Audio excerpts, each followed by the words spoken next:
کسی کو ٹھیس لگ گئی، کسی کو ہاتھ لگ گیا، تو عادت ڈالو معافی مانگنے کی، بھائی معاف کر دینا مجھ سے غلطی ہوئی.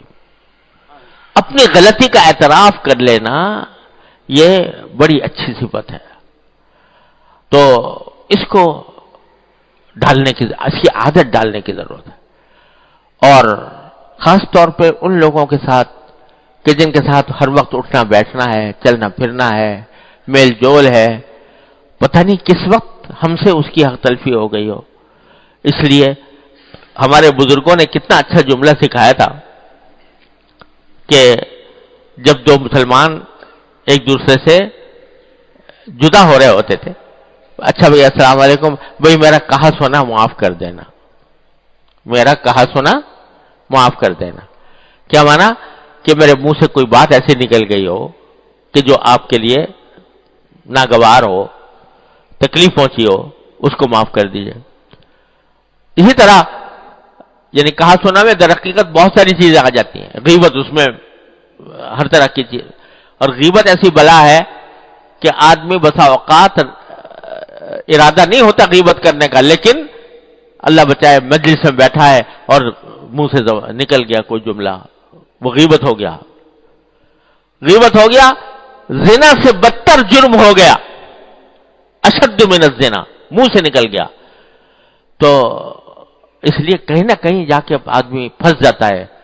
تو اپنے وہ لوگ کہ جن کے ساتھ اٹھنا بیٹھنا ہو، جن کے ساتھ میل ملاقات ہے، جن کے ساتھ میل جول ہے، وقتاً فوقتاً ان سے معافی مانگتے رہنا چاہیے کہ اللہ تبارک بھائی جو کچھ مجھ سے کچھ غلطی ہوئی معاف کر دینا. اس میں کبھی معافی مانگنے میں کبھی تأمل نہ کرنا چاہیے، کبھی یہ نہ سوچنا چاہیے کہ بھائی اس سے میری سبکی ہو جائے گی، اس سے میری ذلت ہو جائے گی. ارے کچھ بھی ذلت نہیں ہوگی. ذلت تو اس میں ہے کہ تم جب اللہ تعالیٰ کے سامنے پہنچو تو تمہارے نامہ اعمال کے اوپر لوگوں کی حق تلفیاں ہوں. ذلت اس میں ہے جب اللہ تبارک و تعالیٰ، وہ جو حدیث میں آتا ہے کہ آپ نے نبی کریم صلی اللہ علیہ وسلم نے پوچھا صحابہ کرام سے کہ مفلس کون ہے؟ مفلس کون ہے؟ صحابہ کرام نے عرض کیا کہ یا رسول اللہ مفلس وہ ہے جس کے پاس نہ سونا ہو، نہ چاندی ہو، دینار درہم نہ ہو. فرمایا نہیں، مفلس وہ ہے جو نیکیوں کے انبار لے کر گیا اللہ تبارک و تعالیٰ کی بارگاہ میں، نمازیں، روزے، تلاوت، قرآن، ذکر، تسبیح، خدا جانے کیا کچھ وہ لے کر گیا، لیکن اصحاب حقوق آ گئے جن کی حق تلفیاں کی تھیں. تو کوئی اس کے نمازیں لے کے چلا گیا، کوئی اس کے روزے لے کے چلا گیا، کوئی اس کی تلاوت لے کے چلا گیا، یہاں تک کہ خالی ہو گیا. اور پھر بھی حقوق باقی رہے تو لوگوں کی برائیاں اس کے گلے ڈال دی گئیں. آیا تھا نیکیوں کے انبار لے کر اور نتیجے میں گناہوں کے انبار لے کے جا رہا ہے. وہ ہے مفلس در حقیقت.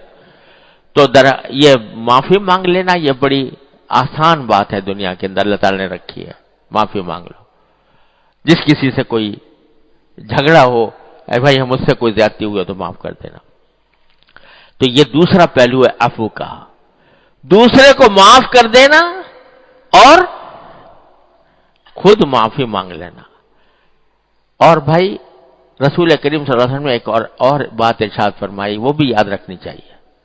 اگر کوئی مسلمان سچے دل سے معافی مانگ رہا ہو تم سے، تمہاری اس نے کوئی حق تلفی کی اور سچے دل سے بعد میں اس کو ندامت ہو رہی ہے، پشیمانی ہے، ندامت اور پشیمانی کے ساتھ تم سے معافی مانگ رہا ہے کہ بھائی مجھے معاف کر دینا، میں نے وہ جو کام تمہارے ساتھ کیا تھا وہ مجھ سے غلطی ہوئی تھی، میں نے تمہاری حق تلفی کی، اللہ کے لیے مجھے معاف کر دو.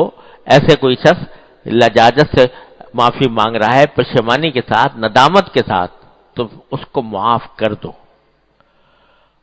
اور بظاہر کتنا ہی سنگین اس نے معاملہ کیا ہو لیکن معاف کر دو. اور بعض روایتوں میں یہ فرمایا کہ اگر معاف نہیں کرو گے تو اللہ تبارک و تعالیٰ سے بھی معافی کی امید نہ رکھنا. اللہ بچائے. اللہ تبارک و تعالیٰ کے سامنے جب جاؤ گے تو اللہ تبارک و تعالیٰ سے بھی کہیں اللہ تعالیٰ بھی تمہاری بہت سے گناہوں کو معاف نہیں کرے گا. تو اس لیے یہ وعید بھی بیان فرمائی کہ کوئی سچے دل سے معافی مانگ رہا ہو، ندامت کے ساتھ مانگ رہا ہو، تو اس کو معاف کر دو. نہ کرنے والے پر وعید بیان فرمائی اس وعید کے الفاظ اب مجھے صحیح یاد نہیں رہے، لیکن حدیث صحیح کے اندر وہ وعید موجود ہے اس شخص کے لیے۔ تو اللہ تبارک و تعالیٰ اپنے رحمت سے ہمیں بچائے اس سے۔ دونوں پہلو معافی کے ہیں، معاف کر دینا، معافی مانگ لینا، یہ دونوں نبی کریم صلی اللہ علیہ وسلم کی عظیم سنتیں ہیں۔ اللہ تبارک و تعالیٰ اپنے فضل و کرم سے، اپنے رحمت سے ہم سب کو ان سنتوں پر عمل پیرا ہونے کی توفیق عطا فرمائے۔